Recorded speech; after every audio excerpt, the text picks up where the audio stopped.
Hello friends, welcome to Inspiration IAS daily news analysis.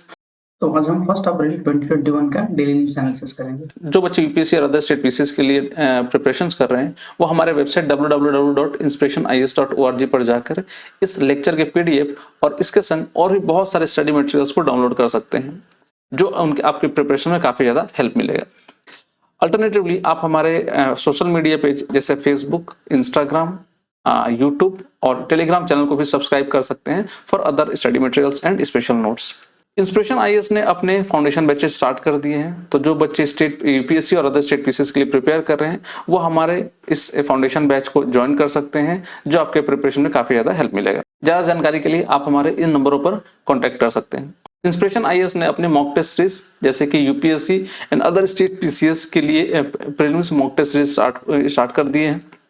ये दोनों ही पेपर के मॉक टेस्ट सीरीज होंगे, जैसे कि जीएस एंड सीसेट बोथ। ज्यादा जानकारी के लिए आप इन दिए गए नंबर पर फोन कर सकते हैं। यूपीएससी और अदर स्टेट पीसीएस के लिए पॉलिटिकल साइंस ऑप्शनल के फाउंडेशन बैचेस स्टार्ट हो रहे हैं। ये बैचेस बोथ मॉर्निंग, आफ्टरनून और इवनिंग क्लासेस में ली जाएंगी। ज्यादा जानकारी के लिए आप हमारे इन दिए गए नंबर पर फोन कर सकते हैं। चलिए स्टार्ट करते हैं अपना डेली न्यूज एनालिसिस। आज का हमारा पहला न्यूज है global gender gap report. Recently world Economic forum ने अपना global gender gap report release किया है और उसमें इंडिया रैंक 140 ऑफ 156 कंट्रीज। कहने का मतलब ये है इंडिया अपना लगभग 28 पोजीशंस खो चुका है। इंडिया का रैंक है 140, जो पिछले रैंक से लगभग 28 पोजीशंस और डाउन है। So India has fallen 28 places in the World Economic Forum Global Gender Gap Report 2021. In spite of government of India के इतने सारे प्रोग्राम जो फीमेल के डेवलपमेंट और फीमेल के एम्पावरमेंट के लिए चलाए जा रहे थे, जैसे कि बेटी बचाओ बेटी पढ़ाओ योजना, one stop centre schemes, Ujjwala schemes, कुछ ऐसे इनिशिएटिव है जो government of India women empowerment और जेंडर इनइक्वालिटीज को खत्म करने के लिए स्टार्ट किया। तो थोड़ा समझते हैं आखिर ये ग्लोबल जेंडर गैप रिपोर्ट होता क्या है और इसको कौन रिलीज करता है। देखिए, global gender gap report normally start हुआ था 2006 में बाय वर्ल्ड इकोनॉमिक फोरम, और ये लगभग 156 कंट्रीज का एक इंडेक्स होता है जो मेजर करता है जेंडर पैरिटी इन 4 डायमेंशंस। मतलब फीमेल और मेल, मतलब फीमेल की क्या पोजीशन है मेल के मुकाबले इन सारे कंट्रीज में। ये जो 4 डायमेंशंस है, पहला जो है वो है इकोनॉमिक पार्टिसिपेशन एंड अपॉर्चुनिटीज, दूसरा एजुकेशनल अटेनमेंट, तीसरा health and survival, and fourth जो है पॉलिटिकल एम्पावरमेंट। ठीक है। तो over the index the highest possible score is 1, जिसमें दिखाता है कि पूरी तरह से इक्वालिटी है, इक्वालिटी जैसे कि मेल और फीमेल दोनों ही क्या है इक्वल। और अगर सबसे कम होता है 0, मतलब 1 और 0 के बीच में ये इंडेक्स रहता है। तो अगर किसी का 1 रैंक है, इसका मतलब वहां पर बहुत ही ज्यादा इक्वालिटीज है फीमेल और मेल के बीच में। और अगर किसी का 0 होता है तो वो हाईएस्ट इनइक्वालिटीज है between the male and the female. ये जो रिपोर्ट एम करता है to serve as a compass to track progress on relative gap between women and men on health, education, economy and politics. ये 4 dimensions में major करता है कि female और मेल का पोजीशन कैसा है उस पर्टिकुलर कंट्री में। Through this annual yardstick, the stockholders within each countries are able to set priorities relevant in each specific economic, political and cultural aspects. देखिए, ये एक तरह का गाइडलाइन, ये एक तरह के कह सकते हैं एक तरह का यार्डस्टिक की तरह काम करता है वैसे कंट्रीज को जो अपनी जगह अपने यहाँ विमेंस की पोजीशंस को बढ़ाना चाहते हैं। इस रिपोर्ट के बारे में थोड़ा और डिस्कस में डिटेल में डील करते हैं। जैसे कि इस रिपोर्ट में इंडिया का पोजीशंस बताया गया है। Recently India is now one of the worst performer in south Asia में इंडिया सबसे घटिया परफॉर्म किया है। And it is now rank 140 among 156 countries. 156 countries में से हमारा रैंक क्या है 140। पिछली बार जो हमारा रैंक था वो 112 था, और ऑब्वियस सी बात है 28 पोजीशन लॉस होने के चलते हमारा पोजीशन 140 हो गया। इसमें ये नहीं कि 140 ज्यादा रैंक है, 140 माने लोअर रैंक हुआ, 112 अच्छा रैंक हुआ कंपेयर टू 140। और इसमें 153 कंट्रीज लिया गया था इन 2020। तो 2020 में हमारा जो रैंक था 112 था, और 2021 में जो हमारा रैंक हुआ वो लगभग 140 हुआ। तो ये यूपीएससी पूछ सकता है कि रैंकिंग क्या है। दूसरा, साउथ एशिया में बांग्लादेश का रैंक है 65, नेपाल 106, पाकिस्तान 153। पाकिस्तान का हम लोग तो थोड़ा खराब है। अफगानिस्तान का 156, मतलब Afghanistan is the lowest one. Bhutan का 130 एंड श्रीलंका 116। इंडिया अलग-अलग पैरामीटर्स में कैसे परफॉर्म किया, तो अगर पॉलिटिकल एम्पावरमेंट की बात किया जाए तो India has declined on the political empowerment index as well as 13.5 percentage points in decline in the number of women minister from 23.1% in 2019 to 9.1% in 2024। मतलब वीमेंस के जो लीडर्स हैं, वीमेन मिनिस्टर्स, वो डिक्रीज हुए हमारे 2019 से लेकर 2021 में। However, it has still performed relatively well compared to other countries, ranking 51 in women's participation in politics. ठीक है, तो दूसरे कंट्री से हम लोग अच्छा परफॉर्म किए हैं कम से कम पॉलिटिकल इंपॉवरमेंट में, और लगभग हमारा यहाँ पर पोजीशन 51। दूसरा जो पैरामीटर है एजुकेशनल अटेनमेंट, तो in the index of educational attainment India rank 114 हमारा एजुकेशनल अटेनमेंट पे। नेक्स्ट, इकोनॉमिक पार्टिसिपेशन की बात किया जाए तो report notes that the economic participation gender gap actually widens in India by 3% this year, 3% और बढ़ गया है। The share of women in professional technical roles decline further to 29.2%, women's का रोल प्रोफेशनल और टेक्निकल रोल्स में decrease हुआ है। The share of women in senior and managerial position is also at 14.6%, and only 8.9% homes in the country have top female managers. ठीक है, तो बहुत ही अच्छा रिपोर्ट नहीं है यहाँ पर इकोनॉमिक पार्टिसिपेशन में। और next, the estimate earn income of women in India is only 1/5 of the man, मतलब 1/5 मेल के मुकाबले 1/5 ही इनकम फीमेल्स का है। Which puts the country on the bottom 10 globally on these indicators. हम लोग लास्ट 10 हम लोग लास्ट 10 में आते हैं इसमें।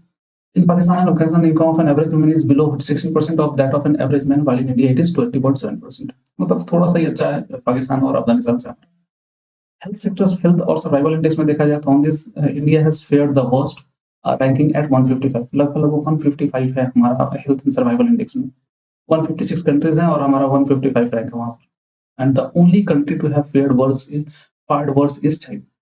चाइना सबसे और घटिया है। The report point to a skewed sex ratio at the major factor. It says the ratio can be attributed to norms of some. देखिए यहाँ पर जो प्रॉब्लम ये आ रही है फीमेल के हेल्थ और सर्वाइवल इंडेक्स से, due to the son preferences, बेटे के प्रेफरेंस के चलते ही फीमेल का सर्वाइवल और हेल्थ इंडेक्स बहुत ही घटिया है। And gender bias prenatal sex selective practices, obvious सी बात है, फीमेल इन्फेंटिसाइड्स वगैरह अगर देखा जाए तो वो एक बहुत बड़ा रीजन है।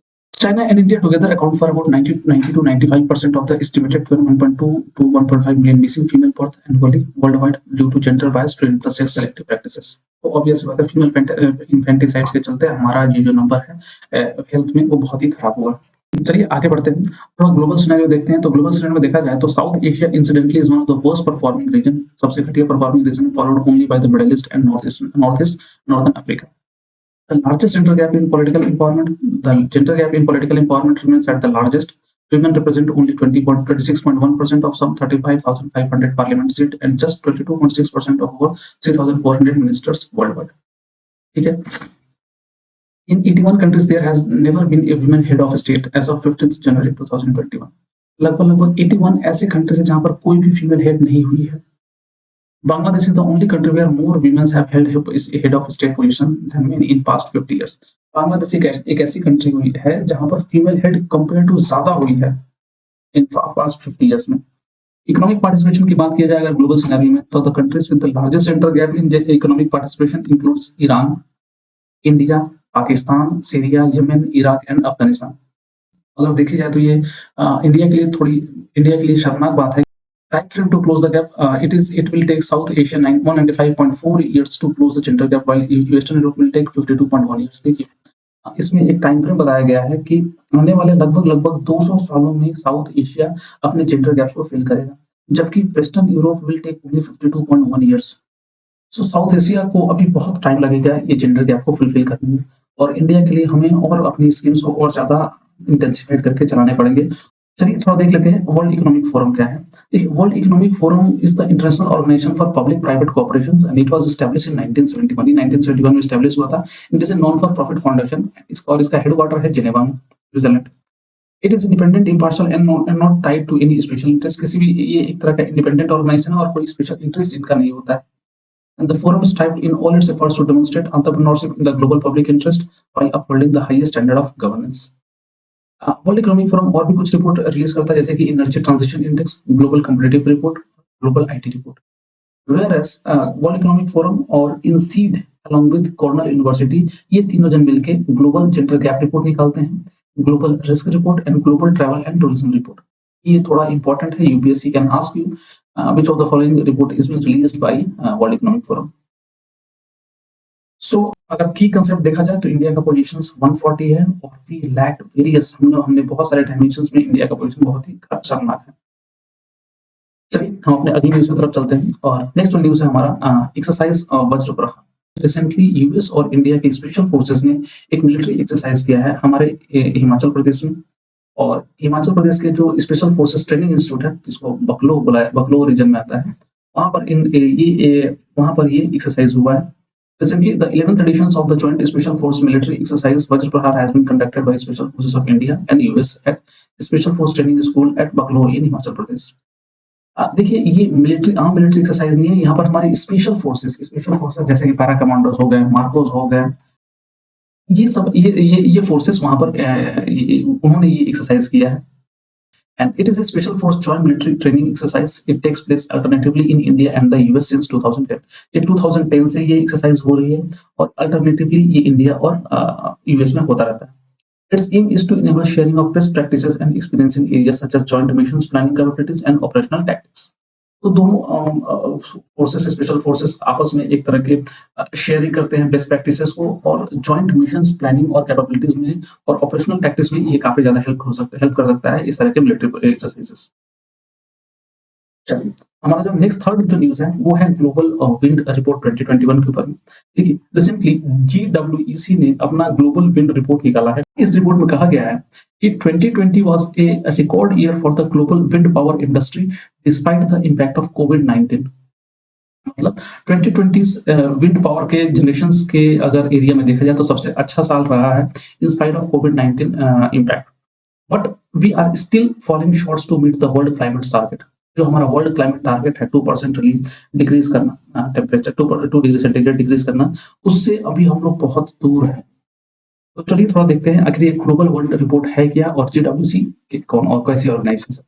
देखिए रिसेंटली इस रिपोर्ट में कहा यह गया है कि the world capacity to generate electricity from wind jumped 53% in 2020।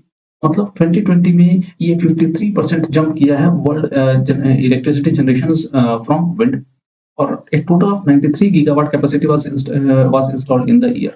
लगभग यहाँ पर 93 गीगावाट्स कैपेसिटी इंस्टॉल्ड हुआ है इस ईयर में 2020 में।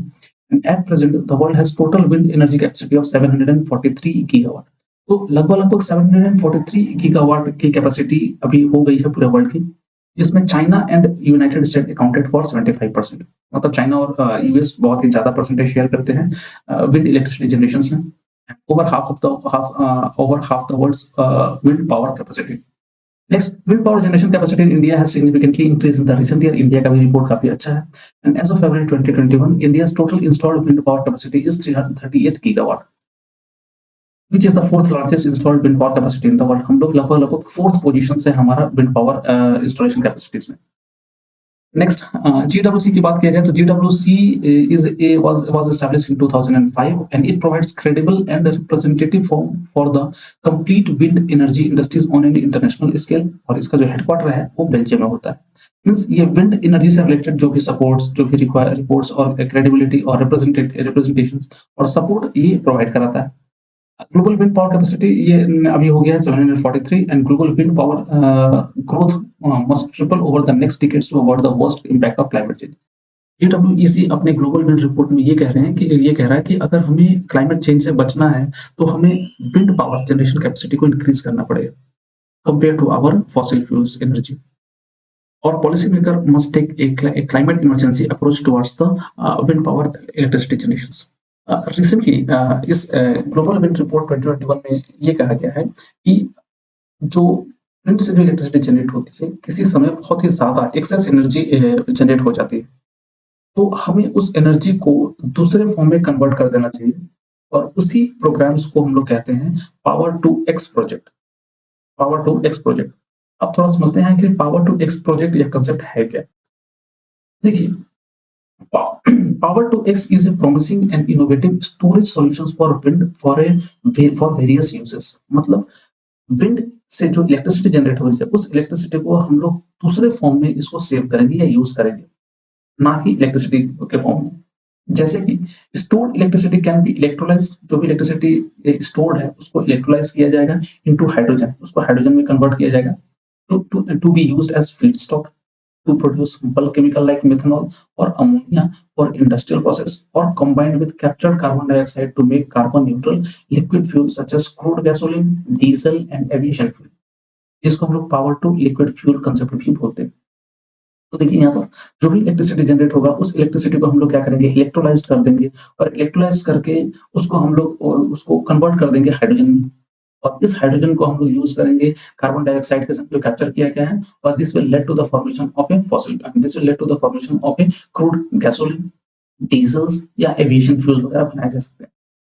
तो इसी कांसेप्ट को हम लोग क्या कह रहे हैं, power to X project.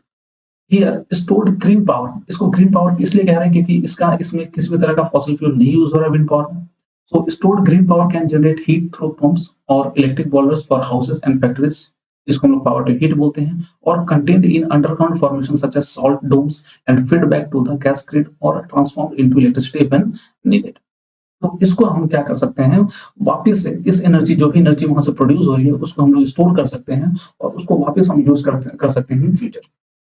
Here, the term X is the terminology can refer to one of the following, जैसे कि power to ammonia, power to chemical, power to fuel, power to gas, power to hydrogen and power to liquid, जिसमें हम convert कर सकते हैं, power to methane में convert कर सकते हैं, फूड में कन्वर्ट कर सकते हैं, पावर टू पावर में कन्वर्ट इलेक्ट्रिसिटी यूज करने का जो काम होगा, and power to syngas, electric vehicle charging, space heating, cooling and water heating can be shifted in time to match generations form of demand response that some terms power to mobility and power to heat. मतलब electricity को हम convert कर रहे हैं जैसे दूसरी चीजों में। होप ये कंसेप्ट आपको समझ में आया होगा। चलिए आगे बढ़ते हैं। नेक्स्ट जो हमारा न्यूज है वो DSIR प्रिज्म स्कीम से। देखिए recently union ministry for science and technology ने इनोग्रेट किया है प्रिज्म, जिसका नाम फुल फॉर्म है promoting innovations in individual startup and MSMEs। Means यहाँ पर प्रोमोट करेगा साइंटिफिक डेवलपमेंट और इनोवेशंस को on Union Ministry for Science and Technology. It aims to help an individual innovators to become a successful technopreneur. It helps to promote, support, and fund implementable and commercially viable innovation created for society. यहाँ पर help करेगा या support करेगा ऐसे लोगों को, ऐसे entrepreneur को या ऐसे टेक्नोप्रेन्योर को जो कोई डेवलपमेंट या कोई इनोवेशंस करना चाहते हैं। इसके लिए इस स्कीम के लिए एलिजिबिलिटी क्या है, under the initiative and innovators of Indian nationality students होने चाहिए या प्रोफेशनल्स या common citizen is eligible. Features ये है कि eligible candidates are provide with technical, strategic and financial assistance by DSIR। ये Department of Scientific and Industrial Research होता है और ये आता है union ministry for science and technology के अंदर। Assistance provided on the stage like idea development, prototype development and pilot scaling and patenting. तो ये कुछ ऐसे स्कीम्स होते हैं, ये कुछ ऐसे असिस्टेंस दिए जाएंगे जहां पर आपको प्रोटोटाइप डेवलपमेंट में सपोर्ट मिलेगा, पायलट स्केलिंग में सपोर्ट मिलेगा और इवन पेटेंट करवाने में भी इसमें सपोर्ट आपको दिया जाएगा। इसमें सेक्टर इंक्लूड होगा जैसे कि ग्रीन टेक्नोलॉजी में अगर कोई आप डेवलपमेंट कर रहे हैं, क्लीन एनर्जी में अगर आप कुछ डेवलपमेंट कर रहे हैं वहां भी आपको हेल्प मिलेगा, इंडस्ट्रियली यूटिलाइजेबल स्मार्ट मटेरियल्स अगर आप डेवलप कर रहे हैं तो उसमें भी आपको सपोर्ट मिलेगा, वेस्ट टू वेल्थ अगर गार्बेज से कुछ इनोवेशंस हो रही है, गार्बेज को कन्वर्ट कर रहे हैं किसी दूसरे फॉर्म में तो उसमें भी आपको सपोर्ट मिलेगा, और अफोर्डेबल हेल्थ केयर सिस्टम में अगर उसमें कुछ आप डेवलपमेंट या इनोवेशन कर रहे हैं तो उसके लिए भी आपको यहाँ से सपोर्ट मिल सकता है। तो ये रहा हमारा DSIR प्रिज्म स्कीम्स। इसमें जो फंडिंग पैटर्न है, अच्छा एक चीज और, यहाँ पर वाटर एंड सीवेज मैनेजमेंट में और अदर टेक्नोलॉजीज और नॉलेज इंटेंसिव एरियाज जैसे कि उसमें फाइनेंशियल असिस्टेंस मिलेगा। अगर असिस्टेंस की बात की जाए, फाइनेंशियल असिस्टेंस की बात, तो ये ग्रांट होगा और ये 2 फेज में दिए जाएंगे। जैसे कि पहला फेज जो होगा वो कैटेगरी 1 के लिए for proof of concept prototype models, A grant amount of around 2 lakh rupees 20 lakh 2 lakh से लगभग 20 लाख तक मिलेंगे। कैटेगरी 2 जो होता है वो फैब्रिकेशन के लिए और fabrication of working models, process know how, testing, grant amount of around 2 lakh to 20 lakh, 2 lakh से इसमें 2 लाख से 20 लाख तक मिलेगा। और फेज 2 में जो आता है for enterprise incubations, a grant amount of minimum 50 lakh of around 50 lakh आपको यहाँ से मिल सकते हैं। सो ये बहुत ही अच्छा स्कीम है। यहाँ पर it will help in developing the scientific innovations और हमारे कंट्री में भी इनोवेशंस को बहुत ज्यादा प्रमोशन मिलेगा इस स्कीम से। ये गवर्नमेंट ऑफ इंडिया काफी अच्छा स्कीम्स है। चलिए हमारा अगला जो न्यूज है वो है गीगा मेश से रिलेटेड। देखिए रिसेंटली नेहा शतक ये CEO और फाउंडर है एस्ट्रोम स्टार्टअप का। ये विमेन लेड स्टार्टअप है और इन्होंने ये डेवलप किया है गीगा मेश। गीगा मेश एक तरह से कह सकते हैं रेडियो कम्युनिकेशंस है, वाईफाई जैसा या आप कह सकते हैं वाईमैक्स जैसा, और it is an innovative wireless backhaul high speed lines capable of transmitting high bandwidth at a very fast speed. मतलब ये हाई बैंडविड्थ को बहुत ही फास्ट स्पीड से और बहुत ही दूर तक सेंड करने में ये हेल्प करेगा ये सिस्टम। आप ये समझिए कि ये एक तरह का ऐसा वायरलेस टेक्नोलॉजीज है जो 5G के लिए बहुत ही एप्ट होगा और ये लगभग 10 किलोमीटर इसका जो कम्युनिकेशन रेंज होगा लगभग 10 किलोमीटर और ये 4 टाइम्स मोर यूजर को यूज कैटर कर सकता है प्रेजेंट टेक्नोलॉजी से। सो आगे देखते हैं। Capable of transmitting high bandwidth at a very fast speed, solution based on patented millimeters wave wireless technology for mesh architectures. It is an innovative wireless products that give fiber-like bandwidth. ये एक तरह fiber-like bandwidth देगा। ये wireless technology है, but ये fiber जैसा connections देगा, bandwidth देगा at fraction of cost of fiber और fiber के cost से बहुत ही कम amount में। It will help telecom operators deliver reliable, low-cost internet services to suburban and rural areas. Suburban और रूरल एरियाज में ये काफी ज्यादा हेल्प मिल सकता है ऐसे सर्विस प्रोवाइडर को, जैसे जियो जैसे जो कंपनियां हैं जो 5G का टेस्टिंग वगैरह कर रही हैं, उनको इस टेक्नोलॉजी से काफी ज्यादा हेल्प मिलेगा और उनके बहुत सारे इन्वेस्टमेंट बच जाएंगे। इसके कुछ फीचर्स हैं जैसे कि ये 5G रेडी होगा और इसका जो कम्युनिकेशन रेंज होगा 10 किलोमीटर होगा और ये 4 टाइम्स मोर यूजर्स को कैटर कर सकता है पर टावर। एक टावर में जो अभी एक जो कैटर करता है चार यूजर्स को, तो ये कैटर करेगा 16 यूजर्स को। ये एसडीएन कैपेबिलिटीज होगा टू टेलीकॉम बैकहॉल, ये 80 प्लस जीबी कैपेसिटी पर टावर और 80 जीबी पर टावर इसकी कैपेसिटी होगी और ये 6 टाइम लेस कॉस्ट इफेक्टिव होगा, मींस 6 गुना कम इसमें इन्वेस्टमेंट लगेगा कंपेयर टू अदर टेक्नोलॉजीज। आगे बढ़ते हैं। It will reduce network congestions and also make the existing infrastructure 5G ready. Recent जो एग्जिस्टिंग जो हमारा इंफ्रास्ट्रक्चर है वो 5G रेडी हो सके। A single GigaMesh device can provide up to 40 links with 2 Gbps capacity each, communicating up to a range of 10 kilometers. ये 6 गुना कम इसका cost लगेगा compare to the present technologies. Hope ये समझ में आया होगा। तो आज के लिए इतना ही। आशा है आपको हमारा ये इनिशिएटिव अच्छा लग रहा होगा।